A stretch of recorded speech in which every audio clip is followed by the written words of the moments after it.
সেনাবাহিনীর পদাতিক বাহিনীর দ্বিতীয় রেজিমেন্ট বাংলাদেশ ইনফ্যান্ট্রি রেজিমেন্ট এর রিক্রুট ব্যাচ 2025-এ সেনাবাহিনীর প্রধান কুচকাওয়াজ ও শপথ গ্রহণ প্যারেড অনুষ্ঠিত হয়েছে।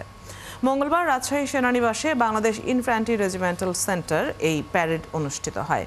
এতে প্রধান অতিথি ছিলেন chief of general staff lieutenant general Mizanur Rahman Shamim. Rajshahi থেকে পাঠানো তথ্য ও ছবিতে প্রতিবেদন। সকালে রাজশাহী সেনানিবাসের প্যারেড গ্রাউন্ডে পৌঁছান chief of general staff lieutenant general Mizanur Rahman Shamim. এ সময় তাকে অভ্যর্থনা জানান বাংলাদেশ ইনফ্যান্ট্রি রেজিমেন্টাল সেন্টারের commandant major general Mohammad Aftab Hossain. দীর্ঘ ৩৬ সপ্তাহের কঠোর প্রশিক্ষণ শেষে প্যারেড মাঠে শপথ নিতে বিভিন্ন ইউনিটে ভাগ হয়ে দাঁড়ান নবীন সৈনিকরা। প্যারেড পরিদর্শন করেন চিফ অব জেনারেল স্টাফ। এরপর অনুষ্ঠিত হয় সৈনিকদের শপথ। যে কোনো ঊর্ধ্বতন কর্মকর্তার আদেশ পালন এবং মান্য করিব। পরে কুচকাওয়াজে সালাম দেন বাংলাদেশ ইনফ্যান্ট্রি রেজিমেন্ট সৈনিকরা। কুচকাওয়াজের সালাম নেন লেফটেন্যান্ট জেনারেল মিজানুর রহমান শামীম।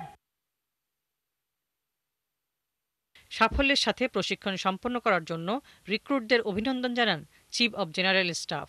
তিনি কর্মজীবনের সাফল্য কামনা করেন। এবছর সর্ববিষয়ে সেরা রিক্রুট বিবেচিত হন রিক্রুট হাবিবুর রহমান।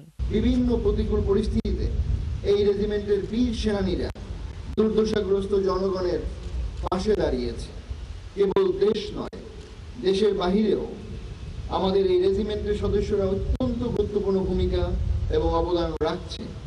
বিশেষ করে জাতিসংঘ শান্তিরক্ষা মিশনে যোগ দিয়ে দেশের ভাবমূর্তি উজ্জ্বল করা ছাড়াও আন্তর্জাতিক পরিমণ্ডলে বাংলাদেশের ভাবমূর্তিকে সম্মান এবং মর্যাদার আসনে অধিষ্ঠিত করেছে। রিক্রুট ব্যাচ 2025-এর সেনাবাহিনীর প্রধান কুচকাওয়াজ অনুষ্ঠানে রাজশাহী অঞ্চলের ঊর্ধ্বতন সামরিক অসামরিক কর্মকর্তা, জেসিও, অন্যান্য পদবীর সৈনিক ও বিভিন্ন শ্রেণী পেশার আমন্ত্রিত অতিথিরা যোগ দেন। প্রশিক্ষকের দায়িত্বে নিয়োজিত ছিলেন হাসিব আলী বর্ণা, ৭১।